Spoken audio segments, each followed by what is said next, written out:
힘들고 어려운 일이 닥쳐올 때, 그때 여러분이 진짜 주님만 붙잡는, 하나님께서 여러분의 믿음을 바로 세우시려는 기회인 것을 명심하셔야 돼요. 만약에 여러분이 이 일을 정말 훈련하고 싶다면 진짜 매일 일기를 써보기를 권해드립니다. 특히 어려운 일을 닥쳤을 때 여러분이 얼마나 주님을 바라보고 있는지를 여러분이 반드시 기록으로 남겨보시고, 그리고 계속 믿음을 점검해 보기 바랍니다. 어떤 분은 그러실 거예요. 목사님, 언제까지 하나님만 바라보라는 거예요? 현실은 그렇지 못한데 언제까지 주님만 바라보라는 거예요? 나는 지금 너무 급하단 말이에요. 어느 목사님이 목회하시는 교회에 큰 재정적인 어려움이 생겼습니다. 예배당 건축을 시작을 하셨는데 생각지 못했던 어려운 일이 생기셔서 다급하게 재정적인 도움이 필요하게 됐어요. 그 목사님이 안 다녀본 적이 없을 정도로 다니시면서 도움을 찾으시고 계시다가 목회자 기도 모임에 오셨어요. 그때 제가 그 모임을 인도하고 있었습니다. 그때 제가 오신 목사님들과 사모님들에게 24시간 예수님을 바라보라고 설교를 하고 있었습니다. 그 목사님은 그 설교를 들으면서 속으로는 그렇게 생각을 하셨대요. 나는 지금 그럴 여유가 없습니다. 목사님은 편안하신지 모르지만 저는 지금 죽을 것 같습니다. 우리 교회 지금 완전히 무너질 지경입니다. 지금 다급하게 나를 도와줄 사람을 나는 찾아야 됩니다. 설교를 듣는 시간에 내내 마음이 답답하고, 그리고 기도 시간에도 도무지 기도가 안 되더래요. 그때 갑자기 환상 같은 장면이 보였다는 겁니다. 큰딸이 어릴 때 시장에서 그만 그 아이의 손을 놓쳤습니다. 잃어버린 거예요. 정신없이 사람에게 밀려가다가 당연히 따라올 줄 알았던 딸이 없는 거예요. 그때부터 제정신이 아니게 됐어요. 여러분, 어린 아이를 잃어버린 적이 혹시 있으시다면 그 부모 마음이 어떻겠습니까? 소리 지르면서 그 시장을 돌아다니고, 그리고 교인들에게 연락해서 사람들이 하여튼 그 주변이 안 다닌 곳이 없을 정도로 아이를 찾았습니다. 그러나 찾을 수가 없었어요. 점점 두려워지기 시작했어요. 딸을 잃어버린 모양이다. 그런데 갑자기 연락이 왔어요. 아주 꽤 멀리 떨어진 파출소에서 울고 헤매는 여자아이를 지금 보호하고 있는데 혹시 당신이 찾는 딸이 아니냐 연락이 왔습니다. 그래서 불이 났게 그 파출소로 차를 타고 갔습니다. 보니 파출소 안에 자기 딸이 울고 있는 거예요. 얼마나 반갑고 안도가 되는지. 그리고는 그 파출소에 들어가서 딸을 큰 소리로 부르는데 딸이 아빠를 보고 얼마나 좋아하는지. 그런데 그 좋아하는 딸을 보자마자 그 목사님의 입에서 막 야단을 치게 되더라고요. 아빠를 잃어버리면 어떻게 하라고 그랬어? 그 자리에 계속 서 있으라고 그랬지. 아빠가 그 말 하는 거 들었어, 못 들었어? 분명히 그랬잖아. 너 이렇게 울고 돌아다니면 진짜 잃어버릴 뻔했잖아. 아빠 잃어버리면 그 자리에 그냥 서 있으면 아빠가 너를 찾으러 가잖아. 아니 도대체 왜 이렇게 울고 돌아다닌 거야? 그 딸은 아빠를 만나고 너무 반가웠는데 아빠로부터 혼이 나고, 그리고는 철철 울고 있는 그 장면이 선명하게 보이는 거예요. 자기 입으로 자기 딸에게 했던 말, 너 어려운 일 생기면, 힘든 일 생기면, 하나님이 도대체 어디 있는지 모를 만큼 너 그렇게 어려우면 너 잠잠히 거기서 기다리고 있어야지. 내가 너를 찾아가는 거라고. 너 이렇게 사람들 찾아다니고 이렇게 갈 때 안 갈 때 돌아다니면 너 진짜 큰일 나는 거야. 그때 하나님의 말씀이 비로소 들리기 시작합니다. 24시간 주님만 바라보라. 그때 그 말씀이 자기에게 하나님께서 주시는 살리는 말씀이었다고. 오늘 이 시간에도 여러분도 마찬가지죠. 이미 여러분 안에는 주님이 계세요. 주님이 계시지 않은데도 오늘 여기 오신 분은 한 사람도 없으세요. 주님이 여러분 안에 계십니다. 오늘 기도할 때 여러분이 어떤 문제를 가지고 있든지, 지금 여러분의 처지가 어떠하든지 간에 꼭 기억하셔야 돼요. 기도 응답에 주목하지 마세요. 그러니까 하나님, 나 언제까지 기다려야 돼요? 하나님 살아계시기는 한 건가요? 하나님 나를 아시기는 아시나요?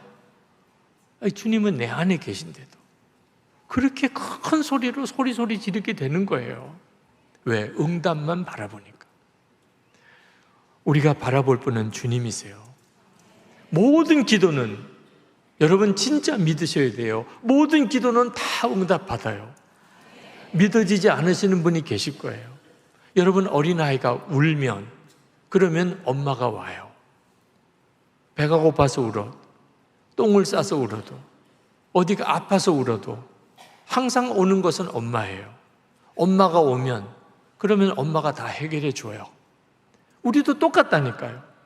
어떤 기도를 하나님께 드려도 응답은 성령이세요.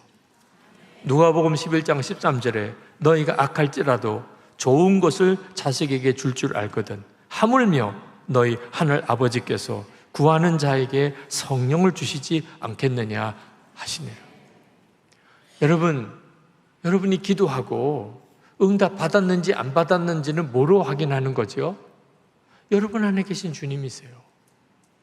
주님이 내 안에 계시다. 오늘 나를 여기 오게 하신 분이 주님이시다. 그러면 응답 받은 거예요. 이미 주님이 응답이신 걸. 그 주님만 바라보고 나가면 돼요. 어느 날 새벽에 이렇게 잠에서 깨어나는데 예수님이 제 안에 계시다는 것이 너무 기쁜 거예요. 그냥 잠결인데 아직도 잠이 완전히 깨지 않은 상태인데 지금도 주님이 저와 함께 계신 게 너무 좋은 거예요. 사실 은퇴하고 난 다음에 이제 나는 어떻게 살아야 되나? 나는 앞으로 내 사역은 어떻게 되나? 저라고 왜 고민이 없겠어요? 저에게는 왜 문제가 없겠어요? 그런데 예수님께서 여전히 저와 함께 계시다는 거 하나만 가지고도 모든 것이 다 문제가 없는 거예요. 주님이 기뻐하시는 길로 가면 되는 거예요. 항상 주님은 어떻게 하면 기뻐하실까? 주님은 어떻게 하는 것을 좋아하실까? 그 생각만 하면 돼요.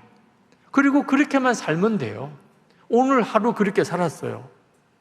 그렇게 한 달을 살고, 그렇게 1년을 살고, 그렇게 10년을 살면 그 삶은 주님이 책임지세요. 우리가 예수 믿고 이 쉽지 않은 세상 사는 거 사실 굉장히 간단해요. 예수님이 여러분과 함께 계신 걸 정말 믿고 진짜 믿으세요. 그것으로 충분해요. 주님이 나와 함께 계시다면, 여전히 내 안에 계시다면, 그러면 내 문제는 다 응답받은 거나 마찬가지예요. 예수님이 모든 응답이시니까. 그리고 이제 주님이 기뻐하시는 일만 하면 돼요. 주님은 어떻게 하는 걸 기뻐하실까? 주님이 어떻게 하는 걸 원하실까? 잘 모르시겠으면 성경 읽어보세요. 그러면 다 나와 있어요. 그리고 그대로만 하세요. 그리고 난 다음에 돌아보면 주님이 하셨습니다. 할렐루야, 주님이 하셨습니다. 그렇게 고백하게 됩니다. 이 시간에도 주님이 함께 하시는 것이 분명하다면 여러분은 이미 응답받고 들어가는 겁니다. 무슨 기도 제목을 주님 앞에 아뢰든 여러분 응답에 초점 맞추지 마시고 주님을 주목하시기 바랍니다. 나는 오직 하나님만 바라봅니다. 내 영혼아 오직 하나님만 바라라. 여러분 그렇게 하루를 살아시면 이미 여러분은 잘 사신 거예요. 여러분은 완전히 승리하신 거예요. 그렇게 한 달, 그렇게 1년을 살아보십시오. 여러분의 삶 속에 놀라운 간증이 일어나게 되실 겁니다. 이제 우리 같이 기도합시다. 오늘 밤에 하나님께서 여러분들의 마음을 만지시기를 원합니다. 다윗에게 하신 것처럼 하나님을 바라보는 눈을 열어주실 줄 믿습니다. 이미 완전한 응답을 받은 확신을 여러분이 얻고 주님께 나아가게 해 주실 것입니다. 혹시 말할 수 없이 힘들고 어려우신 분, 내 영혼아 잠잠히 하나님만 바라라. 주님의 말씀을 붙잡으십시오.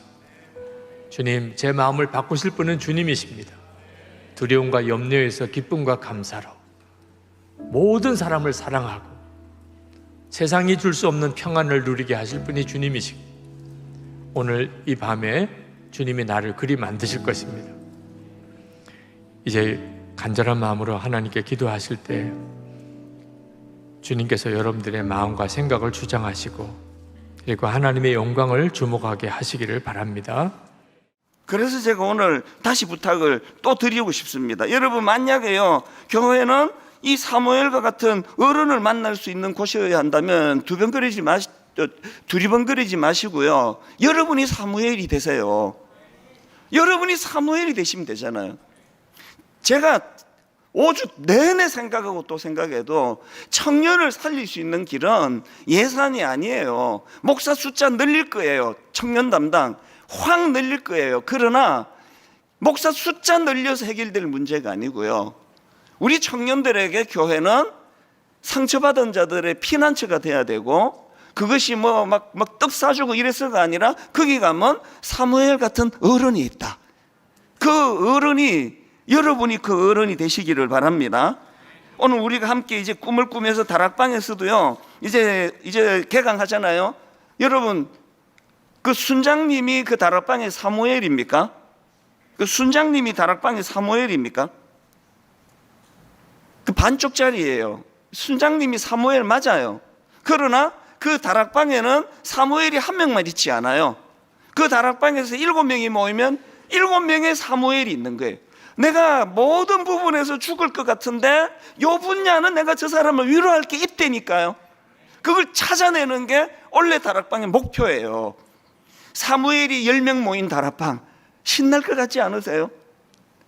사무엘이 1명이라 가지고 막 9명을 리어카에 끌고 막 죽을 고생을 하면 끌고 가다가 번아웃되고 이런 구조는 이제 없을 겁니다. 그래서 리어카에서 다 내리세요.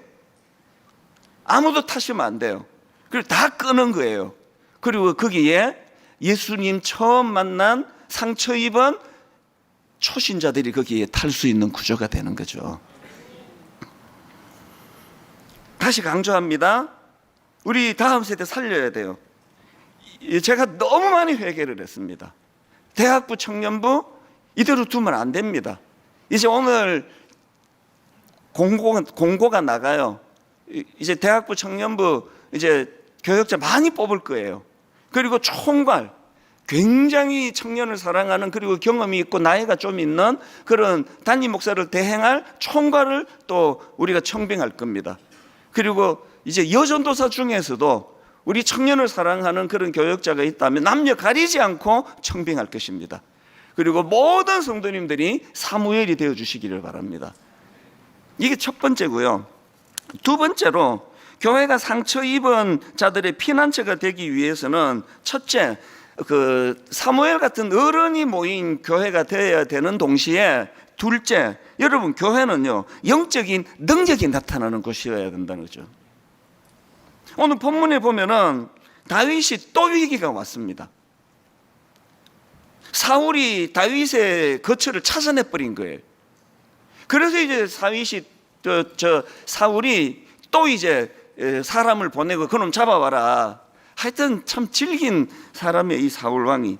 그래서 이제 다윗을 잡으려고 전령을 보냈는데요, 그랬더니 거기서 강력한 성령의 역사가 일어납니다. 그게 본문 19절 20절입니다 어떤 사람이 사울에게 전하여 이르되 다윗이 라마 나요스에 있더이다 하매 사울이 다윗을 잡으러 전령들을 보냈더니 그들이 선지자 무리가 예언하는 것과 사무엘이 그들의 수령으로 선 것을 볼 때에 하나님의 영이 사울의 전령들에게 임하매 그들도 예언한지라. 이런 일이 3번이나 있었습니다. 심지어는요 23절입니다.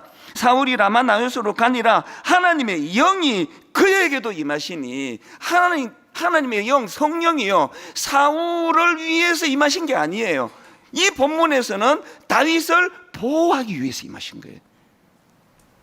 여러분, 오늘 교회가요 사무엘 같은 어른이 필요해요. 그러나 여러분, 교회가 사무엘 같은 어른이 포진하고 있다고 교회가 아니에요. 교회는 주님의 이름 없이는 설명할 수 없는 성령의 역사를 경험하는 게 교회예요. 이걸 지난 학기 마지막 부분에 계속 강조해 온 거 아닙니까? 만약에 교회가 영적인 능력이 나타나는 곳이어야 한다면 여러분 어떻게 해야 됩니까? 아까는 여러분이 사무엘 되도록 성숙을 향하여 꿈꿔야 되고, 그리고 여러분 만약에 교회가 성령의 역사, 영적인 능력이 나타나는 곳이어야 한다면 여러분 모두가 다 이 영적인 능력을 사모해야 돼요. 교회에 임할 하나님의 역사, 이름의 능력을 사모해야 돼요. 그래서 제가 계속 말씀드리고 아까 영상으로도 보여드리고 예배 살려야 돼요. 지각하시면 안 됩니다. 절대로 지각하시면 안 됩니다. 그리고 예배를 살리는 것도 중요하고 지각하지 않는 것도 중요한데 더 중요한 건 매 예배 때마다 기대감을 가지는 거예요. 오늘 예배 가운데 어떤 역사가 일어날 것인가. 오늘 예배 가운데 내가 교회가 너무 커가지고 사무엘 같은 그런 어른을 내가 이 교회에서 못 만난다 할지라도 괜찮아요. 왜? 어른 중에 어른 되시는 성령이 계시니까요. 예배 가운데 여러분을 만져주시고 싸매어 주셔서 회복이 일어나고 치유가 일어나고, 그래서 그 귀한 청년 다윗을 보호하기 위하여 사울을 감동시켜 역사하시는 그 하나님의 역사가 오늘 예배 가운데 저에게 임하고 우리 아들에게 임하고 우리 딸에게 임하기를 원합니다. 그래서 분당 우리 교회에서는 예수님 이름 없이는 설명할 수 없는 많은 일이 일어나기를 바랍니다. 그래서 우리가 베드로처럼 사도행전 3장 6절이에요. 베드로가 이르되 은과 금은 내게 없거니와 내게 있는 이것을 너에게 주노니 나사렛 예수 그리스도의 이름으로 일어나 걸어라. 제가 두려워하는 거, 분당 우리 교회 은이 너무 많아졌어요. 초창기에는 안 그랬는데요. 건물도 없고 학교 빌려 쓰고 그랬는데 지금은 분당 우리 교회 금이 너무 많아요. 막 정치적으로도 영향력 있는 분들이 많이 계시고요. 경제적으로도 많이 계시고, 숫자도 지금 1만 성도 파수 운동하고 3,900명으로 줄었는데 지금 2배 가까이 늘어났어요.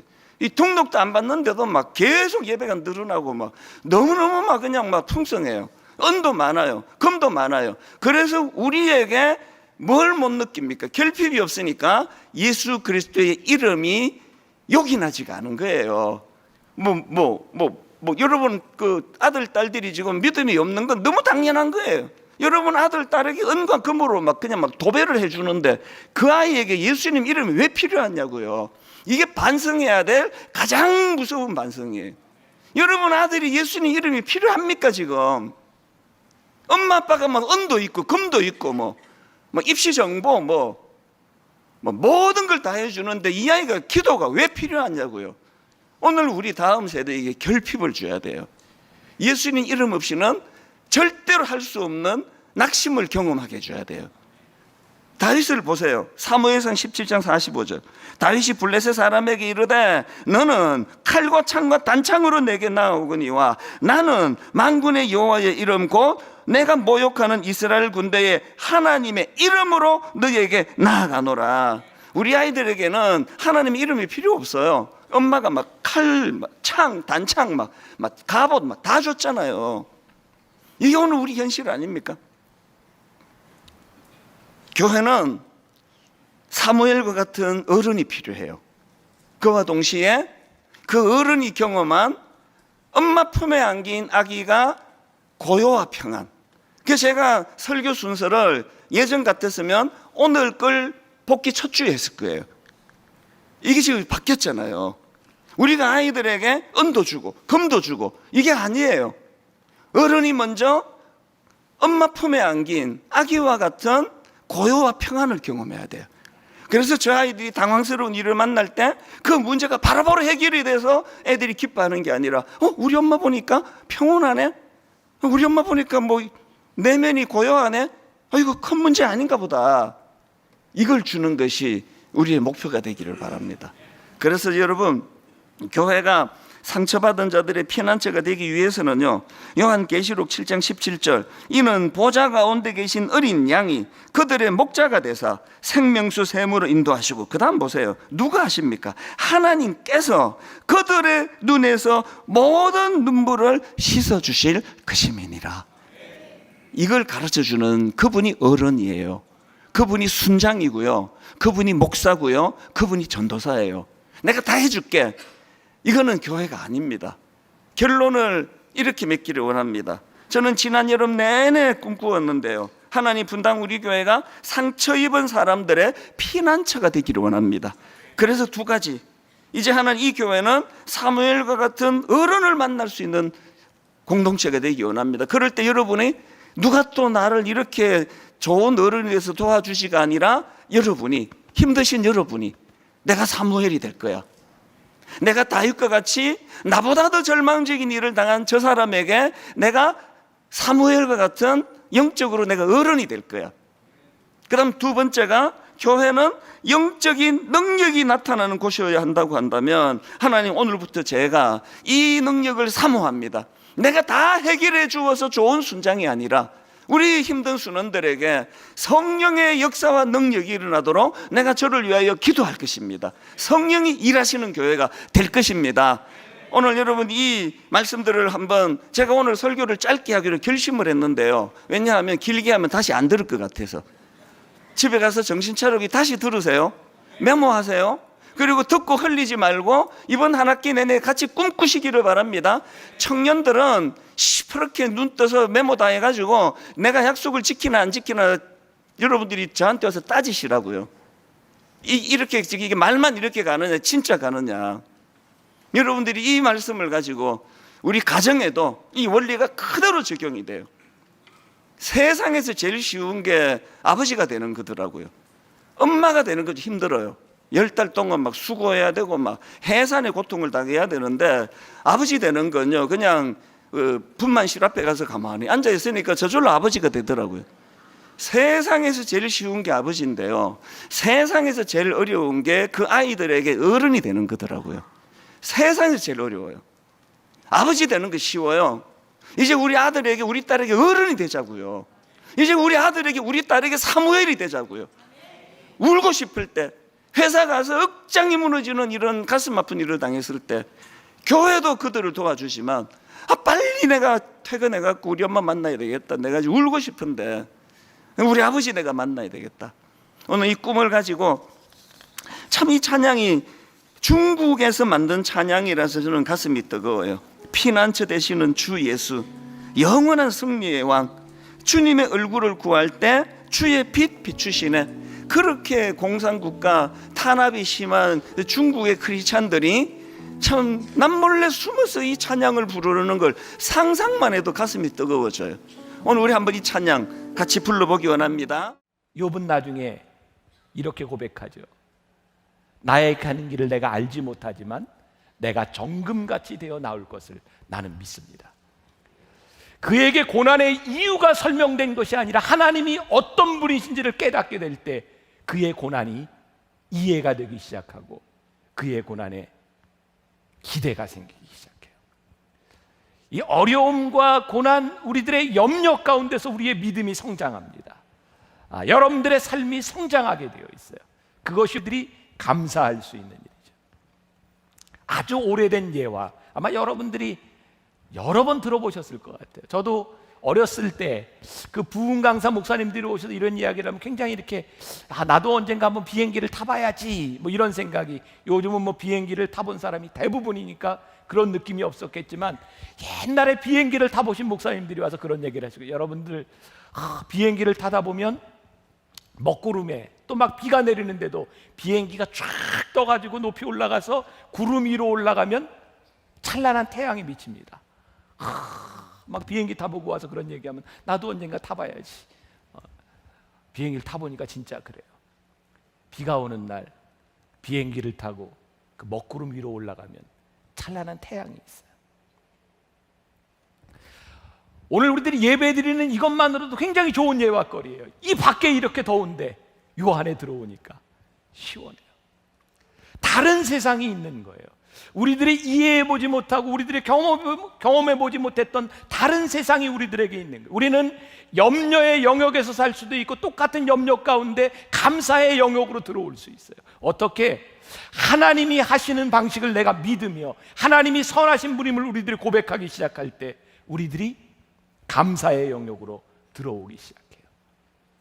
여러분들에게 사진을 하나 보여드리려고 합니다. 오늘 본문 28절에 보니까 한번 읽어볼까요? 본문 28절. 본문 28절에 우리 다 같이 들의 백합화가 어떻게 자라는가 생각해보라. 오늘 본문 28절에 있죠? 네. 들의 백합화가 어떻게 자라는가 생각해보라. 이 들의 백합화를요, 저는 들의 백합화, 이게 어떻게 들의 백합화가 피나 했는데 여러분 사진을 보여드릴게요. 제가 성지순례 가서 찍은 사진입니다. 꽃이 하나 저렇게 생겼어요. 너무 예쁘죠? 이 성지순례를 하다 보면 이스라엘에 저 꽃이 들에 쫙 펴 있어요. 오늘은 별로 이렇게 감동들이 없어요. 예쁘죠? 네, 예뻐요. 그 안내하는 분이 그러는 거예요. 저게 성경에서 얘기하는 들의 백합화입니다. 저는 백합화가 하얀 그 백합인 줄 알았는데 저게 들의 백합화라는 거예요. 너무 예쁘게 퍼져 있는. 그러니까 그 예수님께서 예화를 말씀하셨을 때 예수님이 걸어 다니던 그 길에 저 꽃이 이렇게 쫙 널려 있는 거죠. 들의 백합화를 봐라. 저렇게 예쁘게 피어 있다. 너희들이 저걸 보면서 무엇을 느끼느냐? 저 꽃은 또 지게 될 겁니다. 시간이 지나가면 다 없어지게 될 거예요. 겨울이 오면 흔적도 없이 사라집니다. 그런데 정말 신기한 건 봄이 되면 저 꽃이 다시 핀다는 겁니다.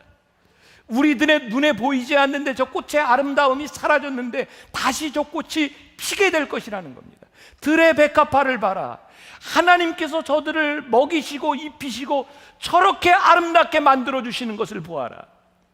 지금 너에게 아무것도 없는 것 같지만 하나님이 너를 돌보시지 않겠느냐.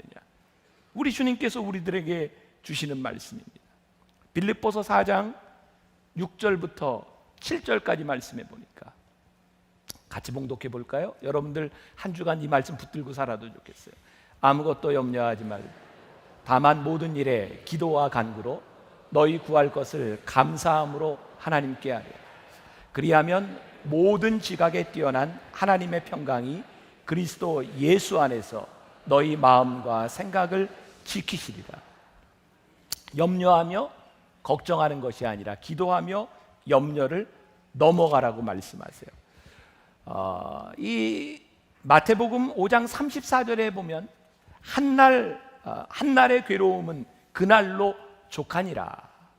참 멋진 말이죠. 한날의 괴로움은 그날로 족하니라. 염려하는 일들을 붙들고 끌고 가지 마세요. 그날로 족하니라. 제가 참 좋아하는 그 구절이 하나 있어요. 이 또한 지나가리라. 이 또한 지나가리라. 여러분들이 염려하며 여러분들이 힘들어하는 이 시간들 이 또한 지나가리라. 지나가게 될 것이에요. 여러분들이 어떤 믿음을 가지고 살아가는가 하나님의 방식을 여러분들이 믿기 시작할 때 이 또한 지나가리라. 여러분들 요셉이 창세기 37장에서 그의 형들에게 잡혀서 노예로 팔리우게 되죠. 이집트에서 보디발 장군이 노예였던 요셉을 사갑니다. 근데 성경에 뭐라고 되어 있는지 아세요? 보디발이 요셉을 사갔는데요, 거기에 요셉이 형통하였더라 라고 되어 있어요. 그 말씀 굉장히 신기하더라고요. 아니 모세로 끌려가는 순간 하나님께서 뭐라고 말씀하냐면 요셉이 형통하였더라. 그리고 그 다음에 나오는 말이 뭐냐면 보디발이 요셉의 형통함을 보았더라 라고 되어 있어요. 요셉이 13년 동안 노예와 옥에 갇혀 있는 그 시간들이 얼마나 힘든 시간이었을까요? 그런데 이 또한 지나가더라고요. 그러면서 하나님은 요셉을 만들어 가셨어요. 창세기 50장 20절에 보면 요셉이 이런 고백을 하게 되죠. 당신들은 나를 해하려 하였으나 하나님은 그것을 선으로 바꾸어 주셨습니다. 당신의 악한 일들이 지나갔습니다. 하나님은 이 모든 것을 선으로 바꿔 주셨습니다. 이 또한 지나가리라. 하나님께서 우리를 선으로 바꿔 주실 거예요. 그래서 로마서 8장 28절에 보니까 하나님을 사랑하는 자, 곧 그 뜻대로 부르심을 입은 자들에게는 모든 것이 합력하여 선을 이루느니라. 하나님께서 우리들에게 하실 일, 제가 얼마 전에 소개했던 책 중에 울고 있는 사람과 함께 울고 있어 행복하다, 유정옥 사모님의 그 책에 보면 멋진 구절이 있어요. 이 사모님이 말기암에서 이렇게 힘들어할 때 그의 두려움을 이기게 된 일을 이렇게 이야기합니다. 우리들의 상대가 누구인지를 바꿔보십시오. 소년 다윗과 거인 골리앗? 누가 생각해도 다윗이 집니다. 근데 상대가 하나님과 골리앗 장군이 되면 하나님이 이기십니다. 다윗은 전쟁을 자기가 하지 않았어요. 전쟁은 하나님께 속한 것인지요. 상대가 바뀝니다. 모세가 하나님께 불리움을 받고 나갈 때 아무리 생각해도 모세는 나갈 수 없었어요. 어떻게 양치는 사람이 애굽의 왕과 싸울 수 있겠습니까? 그런데 대진표가 바뀌어요. 하나님과 애굽 왕, 하나님이 이기십니다. 이 유정옥 사모님이 유정옥과 말기암이라고 하는 이 대진표에서 자기는 이길 수 없다고 생각한 대진표를 바꿔요. 하나님 대 말기암, 하나님이 이기십니다. 오늘 여러분들의 삶의 대진표를 다시 짜보세요. 여러분들의 근심 가운데서 여러분들의 삶을 움직이시는 하나님의 방법을 여러분들이 고백하세요. 오늘 우리들이 이제 염려 가운데 왔으나 여러분들이 염려 가운데 나가는 것이 아니라 생각하며 기대 가운데 여러분들의 삶의 현장으로 돌아갈 수 있기를 주님의 이름으로 간절히 축원합니다.